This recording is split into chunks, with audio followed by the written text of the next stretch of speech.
Hi friends, welcome to ಕಮನ್ ಲೋಕ. ಸ್ನೇಹಿತರೆ, ಗಂಡ ಡಾಕ್ಟರ್ ಆಗಿರುವ ಅದೇ ಆಸ್ಪತ್ರೆಯಲ್ಲಿ ಆತನಿಂದ ಡಿವೋರ್ಸ್ ಪಡೆದ ಆತನ ಪತ್ನಿ ಡಿಲಿವರಿಗಾಗಿ ಬರ್ತಾಳೆ. ಆದರೆ ಆಕೆ ಆಸ್ಪತ್ರೆಗೆ ಬಂದ ಬಳಿಕ ಹೆರಿಗೆ ನೋವು ತಾಳಲಾರದೆ ಜೋರಾಗಿ ಅಳ್ತಾ ಇರ್ತಾಳೆ. ಇನ್ನು ಆಕೆಗೆ ಹೆರಿಗೆಯ ಸಮಯವಾಗಿದ್ರಿಂದ ನರ್ಸ್ಗಳ ಜೊತೆ ಡಾಕ್ಟರ್ ಕೂಡ ಆಕೆಯ ಬಳಿಗೆ ಬರ್ತಾರೆ. ಆಗ ಅಲ್ಲಿದ್ದ ಟ್ರೈನಿ ಡಾಕ್ಟರ್ ಆಕೆಯನ್ನು ನೋಡಿ ಶಾಕ್ಗೆ ಗುರಿಯಾದರು. ಬಿಕ್ಕಿ ಅತ್ತರು. ಏಕೆಂದ್ರೆ ಆಕೆ ಮತ್ಯಾರೂ ಅಲ್ಲ, ಆತನಿಂದ ಡಿವೋರ್ಸ್ ಪಡೆದ ತನ್ನ ಮಾಜಿ ಪತ್ನಿ. ಕೊನೆಗೆ ಅವರಿಬ್ಬರ ನಡುವೆ ನಡೆದ ಸಂಭಾಷಣೆ ಏನು, ಅವರಿಬ್ಬರು ಡಿವೋರ್ಸ್ ಪಡೆಯಲು ಕಾರಣವೇನು, ಡಿವೋರ್ಸ್ ಪಡೆದ ನಂತರ ಆಕೆ ಗರ್ಭಿಣಿಯಾದಳೆಂಬ ಪೂರ್ತಿ ವಿವರವನ್ನ ಇಂದಿನ ಈ ವಿಡಿಯೋದಲ್ಲಿ ತಿಳಿಯೋಣ. ಹಾಗಾಗಿ ಸ್ನೇಹಿತರೆ, ವಿಡಿಯೋವನ್ನ ಪೂರ್ತಿಯಾಗಿ ನೋಡಿ. ಹಾಗೆ ಫ್ರೆಂಡ್ಸ್, ಯಾರೆಲ್ಲ ಇನ್ನು ನಮ್ಮ ಚಾನೆಲ್ ಅನ್ನು ಸಬ್ಸ್ಕ್ರೈಬ್ ಮಾಡಿಲ್ಲ ಅಂದ್ರೆ ದಯಮಾಡಿ ಸಬ್ಸ್ಕ್ರೈಬ್ ಮಾಡಿ. ಸ್ನೇಹಿತರೆ, ಇದೊಂದು ನೈಜ ಘಟನೆಯಾಗಿದ್ದು ಇದು ಉತ್ತರಾಖಂಡದಲ್ಲಿ ನಡೆದಿದೆ. ಸರ್ಕಾರಿ ಉದ್ಯೋಗಿಯಾಗಿದ್ದ ಭೀಮ್ ಸಿಂಗ್ ಎಂಬ ವ್ಯಕ್ತಿಗೆ ಗೌತಮಿ ಎಂಬ ಮಗಳಿದ್ದಳು. ಭೀಮ್ ಸಿಂಗ್ ಏಕೈಕ ಪುತ್ರಿಯಾಗಿದ್ದ ಗೌತಮಿ ಓದಲು ಕಾಲೇಜ್ಗೆ ಹೋಗ್ತಾ ಇದ್ಲು. ಒಬ್ಬಳೇ ಮಗಳಾಗಿದ್ರಿಂದ ಗೌತಮಿ ಮುದ್ದಿನ ಮಗಳಾಗಿದ್ಲು. ಆಕೆ ಏನ್ ಮಾಡಿದ್ರು ಸಹ ತಂದೆ ತಾಯಿಗಳಿಗೆ ಪ್ರೀತಿಯೇ. ಇನ್ನು ಇಂಟರ್ಮೀಡಿಯೇಟ್ ಮುಗಿದ ಬಳಿಕ ಗೌತಮಿ ಗ್ರಾಜ್ಯುಯೇಷನ್ ಮಾಡ್ತಿದ್ದಾಳೆ. ಈಗ ಆಕೆಯ ಶೋಕಿ ಮತ್ತಷ್ಟು ಹೆಚ್ಚಾಗಿದೆ. ಏಕೆಂದ್ರೆ ತಂದೆ ಶ್ರೀಮಂತ, ಹಣಕ್ಕೆ ಯಾವುದೇ ರೀತಿಯ ಕೊರತೆ ಇಲ್ಲ. ಆದ್ರಿಂದಲೇ ಗೌತಮಿಯ ಕಣ್ಣು ನೆತ್ತಿಗೇರಿತ್ತು. ತುಂಬಾ ವಿಲಾಸಿ ಜೀವನ ನಡೆಸ್ತಾ ಇದ್ಲು. ಹೆಚ್ಚು ಹಣ ಖರ್ಚು ಮಾಡುತ್ತಾ ದೊಡ್ಡ ದೊಡ್ಡ ಕಾರ್ಗಳಲ್ಲಿ ಓಡಾಡುತ್ತಾ ಶ್ರೀಮಂತ ಸ್ನೇಹಿತರೊಂದಿಗೆ ರಾತ್ರಿ ವೇಳೆಯಲ್ಲಿ ಪಾರ್ಟಿ ಮಾಡ್ತಾ ಇದ್ಲು.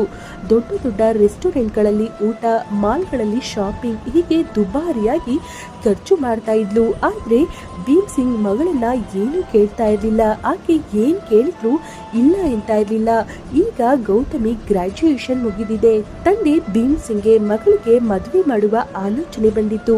ಈ ವಿಷಯವನ್ನ ಗೌತಮಿಗೆ ಹೇಳ್ತಾರೆ. ನೀನು ಬೆಳೆದು ದೊಡ್ಡವಳಾಗಿದ್ದೀಯಾ, ನಿನಗೆ ಮದುವೆ ಮಾಡಬೇಕೆಂದಿದ್ದೇನೆ, ನಿನ್ನ ಉದ್ದೇಶವೇನು ಎಂದು ಮಗಳನ್ನ ಕೇಳ್ತಾರೆ. ಆಗ ಗೌತಮಿ, ಅಪ್ಪ, ನನಗೆ ಮದುವೆ ಈಗಲೇ ಬೇಡ, ನಾನು ಓದು ಮುಂದುವರಿಸುತ್ತೇನೆ ಎಂದಳು. ಆಗ ತಂದೆ ಭೀಮ್ ಸಿಂಗ್, ಮಗಳೇ, ಓದುವ ಅಗತ್ಯ ನಿನಗೇನು, ನನ್ನ ಬಳಿ ಸಾಕಷ್ಟು ಹಣವಿದೆ, ಅದೆಲ್ಲವೂ ನಿನ್ನದೇ. ಮೇಲಾಗಿ ಮದುವೆಯ ನಂತರ ನಿನ್ನ ಗಂಡ ನಿನ್ನನ್ನ ಸಾಕ್ತಾನೆ, ಯಾವುದೇ ರೀತಿಯ ಚಿಂತೆ ಇರೋದಿಲ್ಲ. ಈಗ ನೀನು ಹೇಗಿರ್ತೀಯೋ ಹಾಗೆಯೇ ಇರಬಹುದು ಎಂತಾರೆ. ಆಗ ಗೌತಮಿ ತನ್ನ ತಂದೆ ತಾಯಿಯರ ಮಾತನ್ನ ಕೇಳಿ ಮದುವೆಗೆ ಅಂಗೀಕರಿಸ್ತಾಳೆ. ನಂತರ ಭೀಮ್ ಸಿಂಗ್ ತನ್ನ ಸ್ನೇಹಿತನ ಮಗನೊಂದಿಗೆ ಗೌತಮಿಯ ವಿವಾಹವನ್ನ ನಿಶ್ಚಯಿಸ್ತಾರೆ. ಹುಡುಗನ ಹೆಸರು ಕಿರಣ್. ಕಿರಣ್ನ ತಂದೆ ಮಹೇಂದರ್ ಸಿಂಗ್ ಸಾಧಾರಣ ರೈತ. ಇವರದು ಮಧ್ಯಮ ವರ್ಗದ ಕುಟುಂಬ. ಹೆಚ್ಚಿನ ಆಡಂಬರವಿಲ್ಲದ ಜೀವನ. ಒಬ್ಬನೇ ಮಗನಾದ ಕಿರಣ್ಗೆ ಡಾಕ್ಟರ್ ಆಗ್ಬೇಕೆಂಬ ಕನಸು. ಆದ್ರಿಂದಲೇ ಆತ ಹಗಲು ರಾತ್ರಿ ಕಷ್ಟಪಟ್ಟು ಓದ್ತಾ ಇರ್ತಾನೆ. ಇನ್ನು ಭೀಮ್ ಸಿಂಗ್ ಮತ್ತು ಮಹೇಂದರ್ ಸಿಂಗ್ ಇಬ್ಬರು ತಮ್ಮ ಮಕ್ಕಳ ಮದುವೆ ನಿಶ್ಚಯಿಸಿದ ಬಳಿಕ ಗೌತಮಿಗೂ ಮತ್ತು ಕಿರಣ್ಗೂ ಅದ್ದೂರಿಯಾಗಿ ಮದುವೆಯನ್ನ ನೆರವೇರಿಸ್ತಾರೆ. ಇನ್ನು ಮದುವೆಯ ನಂತರವೂ ಕೂಡ ಗೌತಮಿ ತುಂಬಾ ಆಡಂಬರದ ಜೀವನವನ್ನ ನಡೆಸುತ್ತಾ ಮೊಬೈಲ್ಗಳನ್ನ ಬಳಸುತ್ತಾ ಡಿನ್ನರ್, ಶಾಪಿಂಗ್ ಎಂದು ಚಿಕ್ಕ ಪುಟ್ಟ ಹುಡುಗಿಗಳನ್ನ ತೊಟ್ಟು ಮಾಡರ್ನ್ ಆಗಿ ತಿರುಗಾಡ್ತಾ ಇದ್ಲು. ಈ ವಿಷಯಗಳು ಕಿರಣ್ ಮತ್ತು ಅವರ ಕುಟುಂಬಕ್ಕೆ ಇಷ್ಟವಿರಲಿಲ್ಲ. ಒಂದಿನ ಅರೆಪರೆ ಬಟ್ಟೆ ತೊಟ್ಟಿದ್ದ ಗೌತಮಿಯನ್ನ ಕುರಿತು ಅವರ ಅತ್ತೆ ಮಾತನಾಡಿಸುತ್ತಾ, ಅಮ್ಮ ಗೌತಮಿ, ನೀನು ಈ ಮನೆಯ ಒಬ್ಬಳೇ ಸೊಸೆ. ನಮ್ಮದು ಮಧ್ಯಮ ವರ್ಗದ ಕುಟುಂಬ. ನಿನ್ನ ಆಡಂಬರದ ಜೀವನಕ್ಕೆ, ತೀರದ ಕೋರಿಕೆಗಳಿಗೆ ನಿನ್ನ ವಿಲಾಸಿ ಖರ್ಚುಗಳನ್ನ ನಾವು ಭರಿಸೋದಾದ್ರೂ ಹೇಗೆ? ನಾವು ಹೊಲದಲ್ಲಿ ಕೆಲಸ ಮಾಡುವ ರೈತರು. ಮತ್ತೊಂದು ವಿಷಯವೇನೆಂದ್ರೆ, ನಿನ್ನ ಪತಿ ಅಂದ್ರೆ ನಮ್ಮ ಮಗ ಕಿರಣ್ ಡಾಕ್ಟರ್ ಕೋರ್ಸ್ ಓದ್ತಾ ಇದ್ದಾನೆ. ಅವನ ಓದಿಗೂ ಹೆಚ್ಚು ಖರ್ಚು ಮಾಡಬೇಕಾಗುತ್ತದೆ. ಆದ್ರಿಂದ ನಿನ್ನ ಬಳಿ ಹೇಳೋದೇನೆಂದ್ರೆ, ನಿನ್ನ ಆಡಂಬರ ಜೀವನವನ್ನ ಬಿಟ್ಟು ನಮ್ಮ ಹಾಗೆ ಸಾಧಾರಣ ಜೀವನಕ್ಕೆ ಹೊಂದಿಕೊಳ್ಳಲು ಪ್ರಯತ್ನಿಸು, ನಿಧಾನವಾಗಿ ಕಲಿತುಕೋ ಎಂದು ಹೇಳ್ತಾರೆ. ಅತ್ತೆಯ ಈ ಮಾತುಗಳು ಗೌತಮಿಗೆ ತುಂಬಾ ಕೋಪ ಬರಿಸಿತು. ಅತ್ತೆಯನ್ನ ಕುರಿತು, ನೋಡಿ ಅತ್ತೆ, ನೀವು ಹೇಳಿದ ಹಾಗೆ ನನ್ನ ಕೋರಿಕೆಗಳನ್ನ ಕೊಂದು ಜೀವಿಸಲು ನನ್ನಿಂದ ಸಾಧ್ಯವಾಗೋದಿಲ್ಲ. ನೀವು ಹೇಳಿದ ಹಾಗೆ ಕೇಳುತ್ತಾ ನಿಮ್ಮ ಮನೆಯಲ್ಲಿ ನಾನು ಇರಲಾರೆ. ನಿಮ್ಮ ಮನೆಯಲ್ಲಿ ನಾನು ಇರಬೇಕೆಂದ್ರೆ ನನಗೆ ಬೇಕಾದ ಹಾಗೆಯೇ ಬದುಕಬೇಕು. ನನ್ನ ಪ್ರತಿಯೊಂದು ಕೋರಿಕೆಯನ್ನ ನೀವು ತೀರಿಸಲೇಬೇಕು ಎಂದಳು. ಸೊಸೆಯ ಈ ಪ್ರವರ್ತನೆಯಿಂದ ಬೇಸರಗೊಂಡ ಕಿರಣ್ನ ತಂದೆ ಅಂದ್ರೆ ಗೌತಮಿಯ ಮಾವ ಕಿರಣ್ಗೆ ಏನು ಹೇಳಿದ್ರು ಕೇಳೋದಿಲ್ಲ ಎಂದು ಆಕೆಯ ಜೊತೆ ಏನನ್ನು ಮಾತನಾಡದೆ ಗೌತಮಿಯ ತಂದೆ ಭೀಮ್ ಸಿಂಗ್ ಅವರ ಬಳಿ ಈ ವಿಷಯದ ಬಗ್ಗೆ ಫೋನ್ನಲ್ಲಿ ಮಾತನಾಡ್ತಾರೆ. ಭಾವನವರೇ, ನಿಮ್ಮ ಮಗಳು ಇಲ್ಲಿ ಯಾರ ಮಾತನ್ನು ಕೇಳ್ತಾ ಇಲ್ಲ. ಪ್ರತಿ ವಿಷಯದಲ್ಲಿಯೂ ತನಗೆ ಬೇಕಾದ ಹಾಗೆ ನಡೆದುಕೊಳ್ತಾ ಇದ್ದಾಳೆ. ಇಲ್ಲಿ ಚಿಕ್ಕ ಪುಟ್ಟ ಬಟ್ಟೆಗಳನ್ನ ಧರಿಸ್ತಾಳೆ. ನಮ್ಮ ಕುಟುಂಬಕ್ಕೂ ಮೀರಿದ ಆಡಂಬರದ ಜೀವನವನ್ನ ಬಯಸ್ತಾ ಇದ್ದಾಳೆ ಎಂದು ಗೌತಮಿಯ ತಂದೆಗೆ ಹೇಳ್ತಾರೆ. ಆಗ ಭೀಮ್ ಸಿಂಗ್ ಕೂಡ, ನೋಡಿ ಬಾವ, ನನಗೆ ಒಬ್ಬಳೇ ಮಗಳಾಗಿದ್ರಿಂದ ಯಾವುದೇ ಕೊರತೆ ಇಲ್ಲದ ಹಾಗೆ ಎಲ್ಲ ವಿಷಯದಲ್ಲಿಯೂ ಆಕೆಯ ಕೋರಿಕೆಯಂತೆಯೇ ಆಕೆಯನ್ನ ಸಾಕಿ ಬೆಳೆಸಿದ್ದೇನೆ. ಇದುವರೆಗೂ ಕೂಡ ಎಂದಿಗೂ ಆಕೆ ಕೇಳಿದ್ದನ್ನ ಇಲ್ಲ ಎನ್ನೋ ಮಾತೇ ಇಲ್ಲ. ನೀವು ಸಹ ಹಾಗೆ ನೋಡ್ಕೊಳ್ಳಿ. ಆಕೆ ಏನ್ ಕೇಳಿದ್ರು ಇಲ್ಲ ಎನ್ಬೇಡಿ. ಮಗಳ ಸಂತೋಷವೇ ನನಗೆ ಮುಖ್ಯ ಎಂದು ಹೇಳ್ತಾರೆ. ಮಗಳಿಗೆ ಬುದ್ಧಿ ಹೇಳೋದನ್ನ ಬಿಟ್ಟು ಇದೇನಿದು ಹೀಗೆ ಮಾತನಾಡ್ತಾ ಇದ್ದಾರೆ ಎಂದು ಮಹೇಂದರ್ ಸಿಂಗ್ಗೆ ಬೇಸರವಾಗುತ್ತದೆ. ಅಂದ್ರೆ ಇದರ ಅರ್ಥ ಗೌತಮಿಯ ಈ ವರ್ತನೆಗೆ, ಅವಳ ಹಠಮಾರಿ ಸ್ವಭಾವಕ್ಕೆ ಅವಳ ತಂದೆ ತಾಯಿಯರೇ ಕಾರಣ. ಅವರೇ ಆಕೆಯನ್ನ ತಲೆ ಮೇಲೆ ಕೂರಿಸಿಕೊಂಡಿದ್ದಾರೆ. ಆದ್ರಿಂದಲೇ ಗೌತಮಿ ಈ ರೀತಿಯಾಗಿ ತಯಾರಾಗಿದ್ದಾಳೆ ಎಂದುಕೊಂಡರು. ಆ ರೀತಿಯಾಗಿ ಸಣ್ಣ ಪುಟ್ಟ ಜಗಳಗಳು, ಇರಿಸು ಮುನಿಸುಗಳು, ವಾದ ವಿವಾದಗಳಲ್ಲಿ 6 ತಿಂಗಳು ಕಳೆದು ಹೋಯಿತು. 6 ತಿಂಗಳ ಬಳಿಕ ವಿದ್ಯಾಭ್ಯಾಸದ ಭಾಗವಾಗಿ ಕಿರಣ್ ನಗರಕ್ಕೆ ಹೋಗ್ತಾನೆ. ಆತನ ಗುರಿ ಸಾಧನೆಗೋಸ್ಕರ ಡಾಕ್ಟರ್ ಆಗಲೇಬೇಕೆಂಬ ದೃಢ ನಿರ್ಧಾರದಿಂದ ಕಿರಣ್ ಹಗಲು ರಾತ್ರಿ ಕಷ್ಟಪಟ್ಟು ಓದ್ತಾ ಇದ್ದ. ಸ್ನೇಹಿತರೊಂದಿಗಷ್ಟೇ ಅಲ್ಲದೆ ಬಂಧು ಬಳಗದವರೊಂದಿಗೂ ಕೂಡ ಹೊಂದಾಣಿಕೆಯ ಸ್ವಭಾವವನ್ನು ಹೊಂದಿದ್ದ ಕಿರಣ್ ತುಂಬಾ ಒಳ್ಳೆಯ ಹುಡುಗ, ಸಂಸ್ಕಾರವಂತನೂ ಕೂಡ. ಇನ್ನು ಕಿರಣ್ ಹೋದ ಬಳಿಕವೂ ಇಡೀ ಮನೆಯಲ್ಲಿ ಗೌತಮಿಗೆ ಮತ್ತು ಅತ್ತೆ ಮಾವನೆಯವರಿಗೆ ಜಗಳಗಳು ಮುಂದುವರಿಯುತ್ತಲೇ ಇದ್ದವು. ಗೌತಮಿ ಹಗಲು ರಾತ್ರಿ ಅಲ್ಲದೆ ಹೆಚ್ಚು ಸಮಯ ಮೊಬೈಲ್ನಲ್ಲೇ ಕಳೀತಾ ಇದ್ಲು. ಲಾಂಗ್ ಡ್ರೈವ್ ಹೋಗಬೇಕೆಂದು, ಪಾರ್ಟಿಗೆ ಹೋಗಬೇಕೆಂದು, ನನಗೆ ದೊಡ್ಡ ಕಾರು ಬೇಕೆಂದು ಅತ್ತೆ ಮಾವನವರೊಂದಿಗೆ ಹಠ ಮಾಡೋದಲ್ಲದೆ ಈ ವಿಷಯದ ಬಗ್ಗೆ ಯಾವಾಗಲೂ ಗಂಡನೊಂದಿಗೆ ಫೋನ್ನಲ್ಲಿ ಜಗಳವಾಡ್ತಾ ಇದ್ಲು. ಆದ್ರೆ ಕಿರಣ್ ಗೌತಮಿಯ ಯಾವುದೇ ಮಾತುಗಳನ್ನ ಕಿವಿಗೆ ಹಾಕೊಳ್ತಾ ಇರಲಿಲ್ಲ. ಹಳ್ಳಿಯಲ್ಲಿ ಬೆಳೆದ ರೈತನ ಮಗನಾದ ಕಿರಣ್ಗೆ ತನ್ನ ಕುಟುಂಬದ ಬಗ್ಗೆ ಎಲ್ಲವೂ ಗೊತ್ತು. ಆದ್ರಿಂದ ಒಂದು ದಿನ ಫೋನ್ನಲ್ಲಿ ಗೌತಮಿಯನ್ನ ಕುರಿತು, ನೋಡು ಗೌತಮಿ, ನಮ್ಮದು ಸಾಧಾರಣ ರೈತ ಕುಟುಂಬ. ನಿನ್ನ ದುಬಾರಿ ಕೋರಿಕೆಗಳನ್ನ ತೀರಿಸಲು ಇಲ್ಲಿ ಕಷ್ಟ ಸಾಧ್ಯ. ಆದ್ರಿಂದ ನೀನೇ ಎಲ್ಲರೊಂದಿಗೆ ಹೊಂದಿಕೊಂಡು ಜೀವಿಸಬೇಕು, ನಮ್ಮ ಹಾಗೆ ಬದುಕಬೇಕು. ಪದೇ ಪದೇ ಫೋನ್ ಮಾಡಿ ನನ್ನ ತಲೆ ಕೆಡಿಸ್ಬೇಡ. ನೀನು ಎಷ್ಟೇ ಹೇಳಿದರೂ ಇದೇ ವಾಸ್ತವ.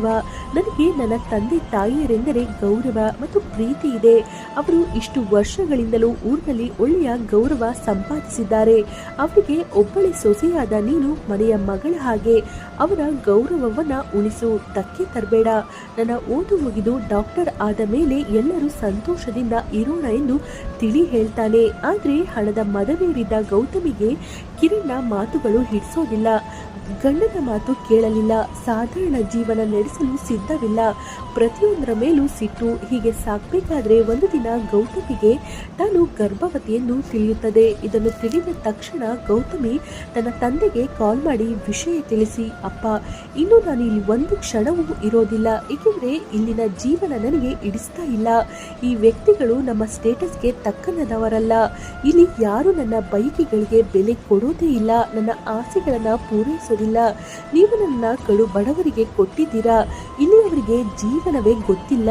ಯಾವಾಗ ನೋಡಿದ್ರು ಗೌರವ ಮರ್ಯಾದೆ ಎಂದು ಮಾತನಾಡ್ತಿರ್ತಾರೆ ಎಂದು ತಂದೆಗೆ ಹೇಳಿದಳು. ಆಗ ಭೀಮ್ ಸಿಂಗ್ ಮಗಳಿಗೆ ಬುದ್ಧಿ ಹೇಳೋದನ್ನ ಬಿಟ್ಟು ಆಕೆಯ ತಾಳಕ್ಕೆ ತಕ್ಕ ಹಾಗೆ ಕುಳಿತು ಹೋಗಿ ಆಕೆಯನ್ನ ತನ್ನ ಮನೆಗೆ ಕರೆದುಕೊಂಡು ಬಂದು ಬಿಡ್ತಾರೆ.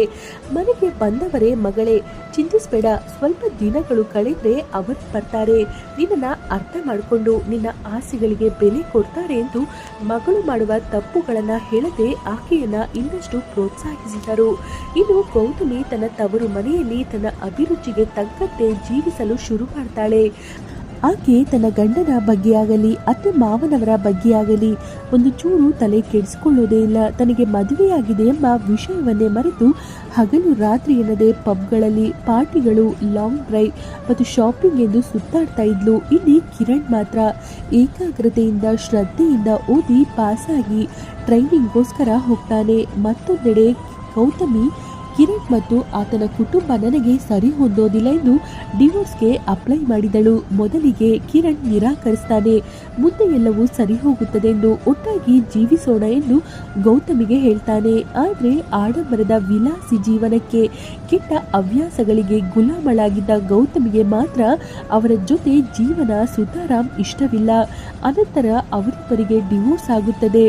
ಮತ್ತೊಂದೆಡೆ ಪಂಕಜ್ ಟ್ರೈನಿಂಗ್ ಭಾಗವಾಗಿ ಉತ್ತರ ಕನ್ನಡದ ಒಂದು ಆಸ್ಪತ್ರೆಯಲ್ಲಿ ಡಾಕ್ಟರ್ ಆಗಿ ಕೆಲಸ ಮಾಡ್ತಾ ಇರ್ತಾರೆ. ಇನ್ನು ಈ ಕಡೆ ದಿನ ಕಳೆದಂತೆ ಗೌತಮಿಯ ದೇಹ ಬದಲಾವಣೆಯಿಂದ ಆಕೆ ಗರ್ಭವತಿ ಎಂದು ಸ್ನೇಹಿತರೆಲ್ಲರಿಗೂ ತಿಳಿಯುತ್ತದೆ. ಆಗ ಅವರೆಲ್ಲರೂ ಗೌತಮಿ, ನೀನು ಈ ಸ್ಥಿತಿಯಲ್ಲಿ ನಮ್ಮೊಂದಿಗೆ ಹೆಚ್ಚಾಗಿ ತಿರುಗಾಡಬೇಡ, ರೆಸ್ಟ್ ತೆಗೆದುಕೋ ಎಂದು ನಿಧಾನವಾಗಿ ಎಲ್ಲರೂ ಆಕೆಯಿಂದ ದೂರವಾಗಿ ಅವರವರೇ ಪಾರ್ಟಿಗಳಿಗೆ ಹೋಗ್ತಾ ಇದ್ರು. ಆಗ ಗೌತಮಿಗೆ ನನ್ನ ಜೀವನ ಪೂರ್ತಿ ಸ್ನೇಹಿತರು ಜೊತೆಯಾಗಿರೋದಿಲ್ಲ ಎಂದು ಅರ್ಥವಾಯಿತು. ನಿಜ ಹೇಳಬೇಕಂದ್ರೆ ಸ್ನೇಹಿತರ ಮಾತುಗಳಿಂದಲೇ ಆಕೆ ಕಿರಣ್ಗೆ ಡಿವೋರ್ಸ್ ನೀಡಿದ್ಲು. ನಿನ್ನ ಗಂಡ ಮಿಡಲ್ ಕ್ಲಾಸ್ ಎಂದು ನಿಮ್ಮ ಅತ್ತೆ ಮಾವನವರಿಗೆ ಪ್ರಪಂಚದ ಜ್ಞಾನವೇ ಇಲ್ಲ, ಹಳ್ಳಿ ಗುಗ್ಗುಗಳೆಂದು, ನಿನ್ನ ಗಂಡನಿಗೆ ಲೈಫ್ ಎಂಜಾಯ್ಮೆಂಟೇ ಗೊತ್ತಿಲ್ಲ ಎಂದು ಏನೇನೋ ಹೇಳಿ ಗೌತಮಿಯ ತಲೆ ಕೆಡಿಸಿ ಡಿವೋರ್ಸ್ ಆಗುವ ಹಾಗೆ ಮಾಡಿದ್ರು. ಆದರೆ ಗೌತಮಿ ಒಬ್ಬಟ್ಟಿ ದಿನಗಳು ಕಳೆದವು. ಇನ್ನೇನು ಆಕೆಗೆ ದಿನಗಳು ತುಂಬಿ ಹೆರಿಗೆ ನೋವು ಶುರುವಾಗಿತ್ತು. ಆಗ ತಂದೆ ತಾಯಿಯರು ಆಂಬ್ಯುಲೆನ್ಸ್ ಮೂಲಕ ಆಸ್ಪತ್ರೆಗೆ ಕರೆದುಕೊಂಡು ಹೋಗ್ತಾರೆ. ಆಸ್ಪತ್ರೆಯಲ್ಲಿ ಆಕೆ ಜೋರಾಗಿ ಅಳ್ತಾ ಇದ್ರಿಂದ ಆಸ್ಪತ್ರೆಯ ಕೆಲವು ನರ್ಸ್ಗಳು ಹಾಗೂ ಡಾಕ್ಟರ್ಗಳು ಆಕೆಯ ಬಳಿ ಬಂದರು. ಅದರಲ್ಲಿ ಕಿರಣ್ ಕೂಡ ಇರ್ತಾರೆ. ಹೆರಿಗೆ ನೋವಿನಿಂದ ಅಳ್ತಿರುವ ಮಹಿಳೆ ಯಾರೆಂದು ನೋಡ್ತಾರೆ. ಆಕೆ ಮತ್ಯಾರು ಅಲ್ಲ, ಕಿರಣ್ ಪತ್ನಿ ಗೌತಮಿ. ಆಕೆಯನ್ನ ನೋಡಿದ ಕಿರಣ್ಗೆ ಶಾಕ್ ಆಗುತ್ತದೆ. ಸಡನ್ ಆಗಿ ಆತನ ಕಣ್ಣುಗಳಲ್ಲಿ ನೀರಾಡಿದವು. ಇನ್ನು ಪತ್ನಿಯ ನರಳಾಟವನ್ನ ನೋಡಿದ ಕಿರಣ್ ನರ್ಸ್ಗಳನ್ನು ಕುರಿತು ಡೆಲಿವರಿಗಾಗಿ ಆಪರೇಷನ್ಗೆ ರೆಡಿ ಮಾಡುವಂತೆ ಹೇಳ್ತಾರೆ. ಆಕೆಯನ್ನ ಡೆಲಿವರಿಗಾಗಿ ಶಿಫ್ಟ್ ಮಾಡಿದ ನಂತರ ಗೌತಮಿಯನ್ನ ಪರೀಕ್ಷಿಸಿದ ಲೇಡಿ ಡಾಕ್ಟರ್ ಆಕೆ ತುಂಬಾ ಬಲಹೀನಳಾಗಿದ್ದಾಳೆ ಎಂದು, ಆಕೆಗೆ ರಕ್ತದ ಅವಶ್ಯಕತೆ ಇದೆ ಎಂದು, ಈಗ ಸದ್ಯ ಆಕೆಯ ಬ್ಲಡ್ ಗ್ರೂಪ್ ನಮ್ಮ ಆಸ್ಪತ್ರೆಯಲ್ಲಿ ಸ್ಟಾಕ್ ಇಲ್ಲ ಎಂದು ಹೇಳ್ತಾರೆ. ಈ ಮಾತನ್ನ ಕೇಳಿ ಕಿರಣ್ ಕಂಗಾಲಾಗ್ತಾನೆ. ಗೌತಮಿಯ ತಂದೆಯು ಕೂಡ ಬ್ಲಡ್ ಬ್ಯಾಂಕ್ ಅಲ್ಲಿ ಬ್ಲಡ್ಗೋಸ್ಕರ ಪ್ರಯತ್ನಿಸ್ತಿರ್ತಾರೆ. ಆದ್ರೆ ಅಷ್ಟು ಬೇಗ ಎಲ್ಲಿಯೂ ಲಭ್ಯವಿರೋದಿಲ್ಲ. ಮಹಿಳಾ ಡಾಕ್ಟರ್ ಬಂದು ಆದಷ್ಟು ಬೇಗ ಬ್ಲಡ್ ಅರೇಂಜ್ ಆಗಲಿಲ್ಲವೆಂದ್ರೆ ತಾಯಿಯ ಮಗುವಿನ ಜೀವಕ್ಕೆ ಅಪಾಯವಾಗಬಹುದೆಂದು ಹೇಳ್ತಾರೆ. ಡಾಕ್ಟರ್ ಮಾತುಗಳಿಗೆ ಭೀಮ್ ಸಿಂಗ್ ತುಂಬಾ ದುಃಖಿಸ್ತಾರೆ. ಏಕೆಂದ್ರೆ ಗೌತಮಿ ಆತನ ಪ್ರೀತಿಯ ಏಕೈಕ ಮಗಳು.